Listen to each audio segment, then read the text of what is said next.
Hi hello నమస్తే welcome to నేటి దాత్రి. నేను మీ శివసుబ్రహ్మణ్యం. ఈ రోజు ఇప్పుడు మనం మాట్లాడుకోబోయే టాపిక్ ఏదైతే ఉందో చాలా సెన్సిటివ్ ఇష్యూ. అది ఏంటంటే భారతదేశంలో ఎక్కువ మెజారిటీ ఎవరైతే ఉన్నారో హిందువులే. భారతదేశం అంటే హిందువుల దేశం అని చెప్పి కూడా ఇప్పటి నుంచే కాదు, కొన్ని సంవత్సరాలు మన పురాతన కాలం నుంచి కూడా అందరు చెప్పుకుంటూ వస్తున్నారు. కానీ మనం చూసుకున్నట్లయితే ఒక్కొక్కసారి అనిపిస్తుంది ఇది భారతదేశం మన హిందువులు ఉన్న దేశమా లేదా ముస్లింలు ఉన్న దేశమా అని అనిపిస్తుంది. ఎందుకంటే వెస్ట్ బెంగాల్లో ఒక ఇష్యూ జరిగింది మొన్న. చాలా మంది మీడియా సంస్థలు కానివ్వండి, సోషల్ మీడియాలో కూడా ఎక్కడ కూడా ఎవ్వరు కూడా దీన్ని కవర్ చేయలేదు. మరో కాశ్మీర్ కాబోతుందా వెస్ట్ బెంగాల్ అనే చర్చలు కూడా జరుగుతున్నాయి. ఎందుకంటే పార్లమెంట్లో వక్ఫ్ బిల్ పాస్ అయినాక వెస్ట్ బెంగాల్లో కొన్ని రోజుల తర్వాత మమతా బెనర్జీ గారిని ఇంకా మంచిగా అందరూ దీదీ అని చెప్పి కూడా పిలుస్తారు. మరి అలాంటి దీదీ హిందువులకు అక్కడ రక్షణ లేకుండా చేస్తుందంటే అర్థం చేసుకోండి. ఎందుకు అంటే ఇంకో సంవత్సరంలో వెస్ట్ బెంగాల్లో ఎలక్షన్స్ రాబోతున్నాయి. ఆ ఎలక్షన్స్ ని దృష్టిలో పెట్టుకొని వెస్ట్ బెంగాల్లో ఏంటంటే మైనారిటీలు ఈ ముస్లింలు ఎవరైతే ఉన్నారో వీళ్ళకి కొంచెం ఓటు బ్యాంక్ ఎక్కువ ఉంటుంది. మరి ఆ ఓట్లు ఎక్కడ పోతాయి అని చెప్పి ఈ వక్ఫ్ బిల్ ని మా స్టేట్ లో మేము అమలు చేయము, ఈ వక్ఫ్ బిల్ తో మాకు సంబంధం లేదు అని చెప్పి అక్కడ కొన్ని ఘర్షణలు జరిగేటట్లుగా మమతా బెనర్జీ గారు ఈ దీది ఎవరైతే ఉన్నారో మాట్లాడడం జరిగింది. తర్వాత ముస్లింలు అందరూ కూడా అక్కడికి వెళ్ళి ఏదో అసలు మరి ఈ గొడవలు చేస్తే ఇక్కడ ఉన్న ఇద్దరు హిందువులను కూడా బయటికి ఇంట్లోకి వెళ్ళి బయటికి లాక్కొచ్చి ఇద్దరిని చంపేయడం కూడా జరిగింది. ఒకరికి 72 years, ఇంకొకరికి 40 years ఉంటాయి. వాళ్ళిద్దరిని కూడా ఫాదర్ అండ్ సన్ వాళ్ళిద్దరిని కూడా చంపేసిండ్రు. మరి అక్కడ లా అండ్ ఆర్డర్ అదుపు తప్పింది. ఒక ముఖ్యమంత్రి చేతిలో పోలీస్ బలగాలు ఉండవా? మీరు చెప్తే వాళ్ళు ఎందుకు అక్కడ పోయి వాళ్ళని ఆపలేరు? అంటే ఇదంతా కూడా మీరు కావాలని చేసిందే కదా. యూపీ సీఎం యోగి గారు ఒక సందర్భంలో ఒక మాట అన్నారు. ఏంటంటే 100 మంది ముస్లింల మధ్య 50 మంది హిందువులు బతకగలరా అని అన్నారు. దానికి కొంతమంది వీళ్ళు ఉంటారు కదా, ఈ సెక్యులర్ వాదులు ఎవరైతే ఉంటారో వీళ్ళందరూ కూడా పెద్ద రాద్ధాంతం చేసిండ్రు దీన్ని. అట్లా ఎట్లా అంటారు ఏందని. మరి ఇప్పుడు జరుగుతుంది ఏంది వెస్ట్ బెంగాల్లో? 400 మంది హిందువులు కూడా ఆ ప్రాంతాన్ని వదిలేసి పారిపోతున్నారు అందరూ. ఆ విజువల్స్ కూడా ప్రతి ఒక్కటి ఇప్పుడు వైరల్ అవుతున్నాయి. కానీ ఎవరు కూడా ఈ మీడియా పెద్ద మీడియాలు ఏవైతే ఉన్నాయో ఎవరు కూడా దీన్ని కవర్ చేయలేకపోతున్నారు. ఇది భారతదేశం అనుకుంటానా లేదా ముస్లింలు ఉన్న దేశం అనుకుంటానా? హిందువులకు రక్షణ ఎక్కడ? కేంద్ర బలగాలు వచ్చే వరకు కూడా అక్కడ లొల్లిలు ఏవైతే ఉన్నాయో అవన్నీ కంట్రోల్ చేయలేకపోయినారు. అంటే ఎందుకు మీ చేతిలో పోలీస్ బలగాలు లేవా? మీ చేతిలో లా అండ్ ఆర్డర్ లేదా? అంటే అక్కడ మొత్తం లా అండ్ ఆర్డర్ అదుపు తప్పినట్లే కదా. షాపింగ్ మాల్లు అక్కడ ఉన్న సామాన్లన్నీ కూడా వీళ్ళు దొంగలించడం, షాపులను తగలబెట్టడం, పోలీసులను కూడా కొట్టేండి వీళ్ళు. అంతగానం రెచ్చగొట్టాల్సిన అవసరం ఏముంది? అమిత్ షా గారు పార్లమెంట్ లో చెప్పిండ్రు ఏమని, ఈ బిల్ పాస్ అయినాక ఎవరైనా కూడా దీనిపైన మాట్లాడేది ఉండదు. పార్లమెంట్ లో ఒక్కసారి ఆమోదం పొందినాక దీన్ని ఎవరు వ్యతిరేకించలేరు, ఎవరు కూడా మాట్లాడొద్దు. ద్రౌపది గారు ఆల్రెడీ దానిపైన సిగ్నేచర్ పెట్టినాక కూడా ఏ రాష్ట్రాలు కూడా ఎవరు మాట్లాడలేదు దీని గురించి. ఇంకా చెప్పాలంటే కొంతమంది ముస్లింలు మైనారిటీలు ఎవరైతే ఉన్నారో చాలా ఆనందంగా ఉన్నారు ఈ వక్ఫ్ బిల్ ని పాస్ చేసినందుకు. మరి మీరెందుకు ఈ మత ఘర్షణలన్నింటినీ రేపుతున్నారు? ఎందుకంటే ఇప్పుడు రాబోయే ఎలక్షన్స్ ఏవైతే ఉన్నాయో వాటిలో ముస్లిం ఓట్లు ఏడబోయి మీ అధికారం పోతుందని చెప్పి మీకు ఒక భయం. అలా అని చెప్పి హిందువులు ఉన్న భారతదేశంలో హిందువుల పైన అరాచకాలు చేస్తుంటే, హిందువులను చంపేస్తుంటే ఎవరు కూడా ఊకోరు. ఈ వీడియో ఎవరైతే చూస్తున్నారో ప్రతి ఒక్క భారతీయుడు, హిందువులు ప్రతి ఒక్కరు కూడా రెస్పాండ్ కండి. అక్కడ జరుగుతున్న అరాచకాలు ఏందో చూడండి. ఎవరు కూడా దీన్ని కవర్ చేయట్లేదు మీడియాలలో. వెస్ట్ బెంగాల్లో చెప్పాలంటే నిజంగా అసలు హిందువులకు రక్షణనే లేదు. మైనారిటీలకు రక్షణగా ఉంటున్న మమతా బెనర్జీ. ఇంకోటి ఏంటంటే వెస్ట్ బెంగాల్ కు బంగ్లాదేశ్ సమీపంలో ఉంటది కాబట్టి అక్కడ నుంచి వెళ్ళి కొంతమంది ఇల్లీగల్ గా ఇక్కడికి వస్తున్నారు. వాళ్ళ వల్లనే ఇవన్నీ జరుగుతున్నాయి. వాళ్ళందరికీ ఎందుకు సపోర్ట్ ఇస్తున్నారు మీరు? అధికారుల తప్ప బాధితుల గోడు పట్టని ప్రభుత్వం. హింసకు కారణమైన వారికి అండగా ఉండటం ఎంతవరకు న్యాయం? కేంద్ర బలగాలు వస్తే తప్ప పరిస్థితి అదుపులోకి రాలేదు. బెంగాల్లో సమన్వయం ఎక్కడ? కేవలం మైనారిటీ న్యాయం తప్ప. ఇది ఎక్కడ జరిగిందంటే ముషీరాబాద్, వెస్ట్ బెంగాల్లో ముషీరాబాద్ లో ఆడ అల్లర్లు అసలు చూస్తూ ఉంటే కూడా ఇంకో చూడండి, మొత్తం ఇళ్లను తగలబెట్టేసాడు. జనాలందరూ కూడా రోడ్ల పైనకు వచ్చి ఇట్లా చేస్తే ఏమొస్తుంది? అంటే మీరు అందరూ ఇక్కడికి వచ్చి వీళ్ళందరినీ హిందువులను చంపేస్తే, హిందువుల పైన అరాచకాలు చేస్తే మీ బిల్ ఏమన్నా మళ్ళీ వీళ్ళు రిటర్న్ తీసుకుంటారని అనుకుంటున్నారా? మరి చెప్పుకోవాలి కదా ముఖ్యమంత్రి గారు. మీరు కూడా దీది ఏమైంది ఇది మీ పని? ఇదేనా హిందువులను ఇట్లనేనా మీరు కాపాడుకునేది? ఎంత ఘోరంగా అంటే అసలు నేను అదే అంటున్నా కదా, చాలా మంది ముస్లింలు కూడా కొంతమంది ఆనందం వ్యక్తం చేసిండ్రు ఈ వక్ఫ్ బిల్ పైన ఏదైతే ఉందో. ఇష్టం ఉన్నట్టుగా హిందూ దేవాలయాలను ఆక్రమించుకుంటూ ల్యాండ్లన్నింటినీ కూడా అడ్డగోలుగా వీళ్ళకి సంబంధించిన ఇవన్నీ మాయే అని చెప్పుకుంటే ఎవరు ఊరుకుంటారు? అందుకే కదా వక్ఫ్ బిల్ వచ్చింది. వీళ్ళ అరాచకాలు భరించలేకనే కదా. దానికి తోడు మీరు వాళ్ళకు సపోర్ట్ చేస్తూ మాట్లాడిండ్రు. హిందువులు ఉన్న దేశంలో వాళ్ళకు సపోర్ట్ చేసుకుంటూ మాట్లాడి ఎంతవరకు న్యాయం చెప్పండి ఇది? యోగి ఆదిత్యనాథ్ గారు, నేను ఆల్రెడీ చెప్పాను, 100 మంది ముస్లింల మధ్య 50 మంది హిందువులు బతకగలరా అని ప్రశ్నిస్తే సెక్యులర్ వాదులు దానిపై రాద్ధాంతం చేసిండ్రు. మరి ఇప్పుడు ఏమైంది? వెస్ట్ బెంగాల్లో ఏం జరుగుతుంది? అప్పట్లో కాశ్మీర్ గురించి మనం మాట్లాడలేదు కాబట్టి ఇప్పుడు వెస్ట్ బెంగాల్ వరకు వచ్చింది. ఇప్పుడు వెస్ట్ బెంగాల్ గురించి మాట్లాడకపోతే ఇంకా నెక్స్ట్ ఏ రాష్ట్రం గురించి మాట్లాడుకోవాల్సి వస్తుంది చెప్పండి? అప్పుడు కాశ్మీర్ లో హిందూ పండిట్స్ ని ఎట్లా చంపిండ్రు, వాళ్ళందరినీ ఎంత హింసించిండ్రు ప్రతి ఒక్కరికి తర్వాత తెలిసింది. అప్పుడు ఎవరు మాట్లాడలేదు దాని గురించి. మరి ఇప్పుడు వెస్ట్ బెంగాల్లో జరుగుతున్న దాని గురించి కూడా స్పందించాలి కదా ప్రతి ఒక్కరు. ఇంకోటి ఏంటంటే, ఈ టిఎంసి పార్టీకి సంబంధించిన ఒక నాయకుడు మాట్లాడుతారు, దీనికి అసలు ఏమున్నాయి, పెద్ద సంబంధం లేదు, అదంతా నార్మల్, జస్ట్ ఒక స్మాల్ థింగ్ అని చెప్పి మాట్లాడుతున్నట్ట. కొంచెమన్నా ఉండాలి అసలు. పాలిటిక్స్ చేసుకోండి, దానికంటూ ఒక హద్దు ఉంటుంది.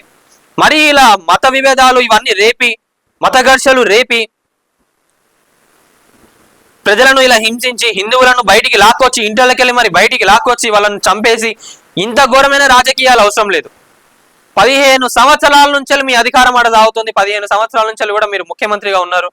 మిమ్మల్ని దీదీ దీదీ అని కూడా పిలుచుకుంటా చాలా మంది కూడా మీకు గౌరవం ఇస్తున్నారు.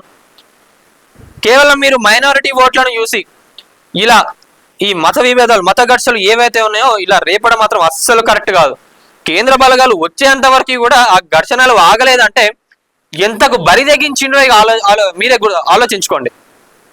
ప్రతి ఒక్కరు కూడా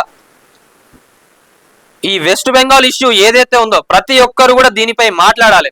బీజేపీ కార్యకర్తలు కానివ్వండి, బీజేపీ నాయకులు కానివ్వండి, ఎక్కడున్నా కూడా రాష్ట్రం మొత్తంలో. ఎందుకంటే అప్పుడు కాశ్మీర్, తర్వాత వెస్ట్ బెంగాల్, తర్వాత వేరే ఏదైనా రాష్ట్రం కావచ్చు, వీళ్ళు ఇలా అరాచకాలు చేసుకుంటూ పోతే మన భారతదేశం హిందువుల భారతదేశం అని చెప్పుకోవడానికి కూడా ఇక ఫ్యూచర్ లో ఉండదు. అట్లున్నాయి వీళ్ళ అరాచకాలు. భారతదేశంలో ఎంతమంది ఉన్నా కూడా, ముస్లింలు ఉన్నా, క్రిస్తువులు ఉన్నా, హిందువులు, వీళ్ళందరినీ కూడా ఎప్పుడు అందరు కలిసి ఉండాలి అని చూసి భారతదేశం అనుకుంటది. కానీ ఇట్లాంటి వాళ్ళ వల్ల, మమతా బెనర్జీ ఇట్లాంటి దీదీల వల్ల వీళ్ళ మధ్య ఈ చీలికలు ఇట్లాంటివన్నీ జరుగుతూ ఉంటాయి. అందుకే జర జాగ్రత్తగా ఉండాలి అందరు.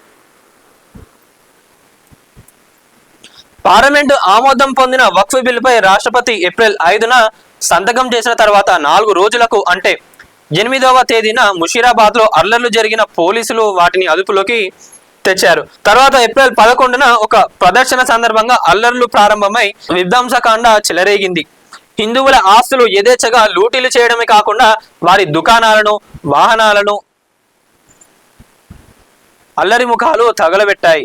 గత శనివారం కలకత్తా హైకోర్టు కేంద్ర బలగా నగరంలోకి దించాలని ఆదేశించడంతో వాటి ప్రవేశం తర్వాత అల్లర్లు అదుపులోకి వచ్చాయి. ఇంకోటి ఏంటంటే, ఈ పోలీసులు కూడా అక్కడ ఏమంటున్నంట అంటే, శ్రీరామనవమి జరిగినాక మా పోలీస్ బలగాలన్నీ ఆడికి పోయినాయి, అందుకే మేము ఈ మ్యాటర్, ఈ ఇష్యూ ఏదైతే ఉందో దీన్ని మేము కంట్రోల్లోకి తీసుకురాలేకపోయినాం అని చెప్పి పోలీసులు అందరూ అనడం జరిగింది. దాని తర్వాత కేంద్ర బలగాలు వచ్చినాకనే ఇదంతా అదుపులోకి వచ్చింది. మరి పొద్దుటి నుంచి సాయంత్రం వరకు ముఖ్యమంత్రి గారు ఏం చేస్తారు? మీరు అంటే మీ చేతుల్లో లా అండ్ ఆర్డర్ అదుపు లేనప్పుడు మీరు ముఖ్యమంత్రిగా ఉండేందుకండి ఇక రాష్ట్రానికి? అలా హిందువులు అంతమంది 400 మంది అందరూ కూడా వాళ్ళ ఊరిని, వాళ్ళ ప్రాంతాన్ని వదిలేసి పోతున్నారు. అక్కడ అల్లర్లు జరుగుతున్నాయి, వాళ్ళ ఆస్తులను లూటీ చేస్తున్నారు, వాళ్ళ దుకాణాలకు వెళ్ళి అవన్నీ తగలబెట్టి వాళ్ళున్న మిక్సీ గ్రైండర్ల కోసమా వీళ్ళేమన్నా పోయింది? కాదు కదా. నిజంగానే వాళ్ళ దుకాణాలలో ఉన్న మిక్సీ గ్రైండర్లు, ఆ షాపులు, ఇంకా వాళ్ళ సామాన్లు అవన్నీ తీసుకుంటే ఈ వక్ఫ్ బిల్ని మీరు ఏమన్నా రిటర్న్ తీసుకుంటారని అనుకుంటున్నా? ఇదంతా ఎందుకు చెప్పలేకపోయినరు? కేవలం ఈ ముస్లిం మైనారిటీ ఓట్లు ఏవైతే ఉన్నాయో వీటి కోసమే మీరు ఆశపడితే చాలా తప్పు. భారతదేశంలో ఏ ఒక్క హిందువు కూడా ఊరుకునే ప్రసక్తే లేదు. ఇది ఏదో చిన్న ఇష్యూ కాదు. కాశ్మీర్ ఇష్యూ ఎంత పెద్దగా అయిందో వెస్ట్ బెంగాల్ ఇష్యూ కూడా అంతే పెద్దగా అవుతుంది. దయచేసి ఎవరు కూడా ఇలాంటి దరిద్రమైన పాలిటిక్స్ అస్సలు చేయకండి. మమతా బెనర్జీ గారు మీరు చేసింది ముమ్మాటికి తప్పు. మీరు అనుకుంటున్న ఆ వక్ఫ్ బిల్ ఏదైతే ఉందో అదైతే ఎట్టి పరిస్థితిలో వాపస్ వాళ్ళు తీసుకోరని తెలిసినా కూడా మీరు ప్రతి ఒక్కరిని రెచ్చగొట్టి ఇలాంటి అరాచకాలు చేపిస్తే ఎవరు కూడా సహించే ప్రసక్తే లేదు. ఓట్ల కోసం అధికారం కోసం అమాయక హిందువులను బలి తీసుకోవడం ఏంటి? ఇంత జరిగిన బాధితులకు అండగా ఉంటామన్న ఒక్క ప్రకటన కూడా మమతా బెనర్జీ నోటి వెంట రావకపోవడం ఎంత విచిత్రం. పశ్చిమ బెంగాల్లో అసలు ప్రభుత్వం ఎవరి కోసం పని చేస్తున్నది? ఇంతగానం జరిగినాక కూడా ఇప్పటి వరకు వాళ్ళకు నష్టపరిహారం చెల్లిస్తామని చెప్పి కూడా మాట్లాడడం జరగలేదు. అంటే మీరు ఎవరి కోసం పని చేస్తున్నారో ఆడ అర్థం అయిపోతుంది. మీరు వచ్చి బయటికి మాట్లాడితేనే కదా తెలిసేది. మరి మాట్లాడకుండా మీరు ఇంకా అట్లనే నడిపిస్తుంటే దేనికి సంకేతాలు వస్తున్నట్టు మీరే అర్థం చేసుకోవాలి. ఇప్పుడు దీది అనడం కూడా మానేస్తారు ఇక హిందువులందరూ కూడా. బీజేపీ క్రమంగా బలపడుతూ తృణమూల్పై ఎప్పటికప్పుడు పైచేయి సాధిస్తున్న తరుణంలో ప్రజల దృష్టిని మార్చాలని ఈ అల్లర్లు సృష్టించారా అన్నది తేలాలి. మెజారిటీ ప్రజల మనోవేదన ఆక్రందాలను నేపథ్యంలో వచ్చే అధికారం ఆనందిస్తుందా? ప్రస్తుతం బెంగాల్ వాతావరణం చూస్తుంటే ఒకప్పుడు కాశ్మీర్లో హిందువులు అనుభవించిన దుర్భర పరిస్థితులు గుర్తొస్తున్నాయి. భుజగింపు రాజకీయాలు పరాకాష్ఠకు చేరి దాల్చిన వికృత రూపానికి వెస్ట్ బెంగాల్ ఒక గొప్ప ఉదాహరణగా నిలుస్తోంది. నిజంగా అదే అంటున్నా నేను. ఈ వెస్ట్ బెంగాల్లో ఈ పరిస్థితులు, ఈ ఇష్యూస్ ఇవన్నీ చూస్తా అంటే ఒకప్పుడు కాశ్మీర్లో ఎట్లయితే జరిగిందో హిందువులకు ఈ వెస్ట్ బెంగాల్లో కూడా అదే నడుస్తుందని అర్థమవుతుంది. ఎందుకంటే బంగ్లాదేశ్కు సమీపంలో ఉంది. అక్కడ నుంచి వెళ్ళి ఇల్లీగల్గా వాళ్ళందరూ కూడా వెస్ట్ బెంగాల్కి వచ్చి వాళ్ళ కోసమే ఈ ప్రభుత్వం వీళ్ళు నడిపిస్తున్నారా అన్నట్లుగానే ఉన్నది. అక్కడ ఉన్న కేవలం ఆ మైనారిటీ ముస్లింల ఓట్లు ఏవైతే ఉన్నాయో వాటి కోసమే మమతా బెనర్జీ గారు పనిచేస్తున్నట్టే ఉన్నది. పోలీసులను అదుపులోకి తీసుకోకపోవడం, ఒక్క మాట అంటే నిజంగా మీరు పొద్దుటి నుంచి సాయంత్రం దాకా ఇంత ఇష్యూ జరుగుతుందన్నప్పుడు మీరు అప్పుడే రెస్పాండ్ అయ్యి ఒక్క మాట పోలీసులకు చెప్పినా కూడా వాళ్ళ అదుపులో తీసుకుంటుండే. ఎందుకంటే పోలీస్ బలగాలు ఎప్పుడైనా కూడా గవర్నమెంట్ చేతిలోనే ఉంటాయి. ఇది అందరికీ తెలిసిన విషయమే. ఇది మీరు చెప్తేనే కదా వాళ్ళు వెంటనే యాక్షన్ తీసుకునేది. లేకుంటే కేంద్ర బలగాలు వచ్చేదాకా ఎందుకు వెయిట్ చేస్తుండే పోలీసు వాళ్ళందరూ కూడా? ఎంతసేపు అండి తలుచుకుంటే? ఒక్కసారి అక్కడ అవన్నీ అదుపులోకి తీసుకోవాలంటే మీరు తలుచుకుంటే నిమిషంలో అయ్యే పని అది.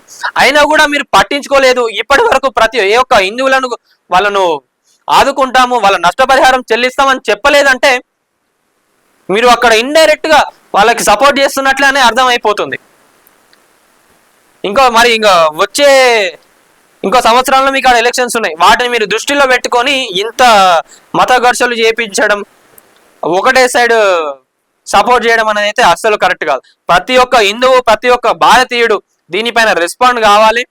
వెస్ట్ బెంగాల్లో జరిగే అరాచకాలు ఏవైతే ఉన్నాయో ప్రతి ఒక్క భారతీయుడు కూడా దీనిపైన స్పందించి వాళ్ళ వాయిస్ రేజ్ చేయాలి. లేకుంటే వీళ్ళ ఆగడాలనేది ఇక వీళ్ళకు హద్దు అదుపులు లేకుండా పోతుంది. ఆడ స్టార్ట్ అయింది కదా అని చెప్పి వీళ్ళని చూసి ఇంకొకరు స్టార్ట్ చేస్తారు. కాశ్మీర్ తర్వాత వెస్ట్ బెంగాల్ తర్వాత ఇంకొక రాష్ట్రం అని చెప్పి వీళ్ళు పట్టుకుంటారు. మనం దీన్ని కంట్రోల్ చేసుకోవాలి. వాళ్ళకు ఉన్న ముస్లింలకు ఉన్న యూనిటీ ఏదైతే ఉందో మన హిందువులకు రావాలి. మనం కూడా వాయిస్ రేజ్ చేయాలి. మనం భయపడేదిలే దేనికి. మన దేశం, మనం దీన్ని కాపాడుకోవాలి. మమతా బెనర్జీ గారు మిమ్మల్ని అందరూ కూడా గౌరవంగా దీది అని చెప్పి కూడా పిలుస్తారు. మరి మీరు ఇలాంటి పని చేయడం అస్సలు కరెక్ట్ కాదు. దీనిపైన మీరు గనక వెంటనే యాక్షన్ తీసుకోకపోతే ఇక వెస్ట్ బెంగాల్లో ఎలాంటి రాజకీయాలు చూస్తారో ఇక ఫ్యూచర్లో మీ చేతికి వదిలేస్తున్నా. బీజేపీ కూడా అక్కడ ఈ ఇష్యూ తర్వాత అస్సలు ఊకునేదే లేదు. ప్రతి ఒక్కరు కూడా దీనిపైన వాయిస్ రేజ్ చేస్తారు. ఇంకోసారి ఎవరైనా హిందువుల పైన దాడి చేయాలంటే భయపడే విధంగా చర్యలు ఉండబోతాయి. ప్రతి ఒక్కరు కూడా ఈ వీడియోని చూసిన వాళ్ళు ఎవరైతే ఉన్నారో లైక్ చేయండి, ఛానల్ని సబ్స్క్రైబ్ చేయండి. ఈ వెస్ట్ బెంగాల్ ఇష్యూ ఏదైతే ఉందో ప్రతి ఒక్కరు కూడా దీన్ని షేర్ చేయండి, మీ వాయిస్ కూడా రేజ్ చేయండి దీనిపైన.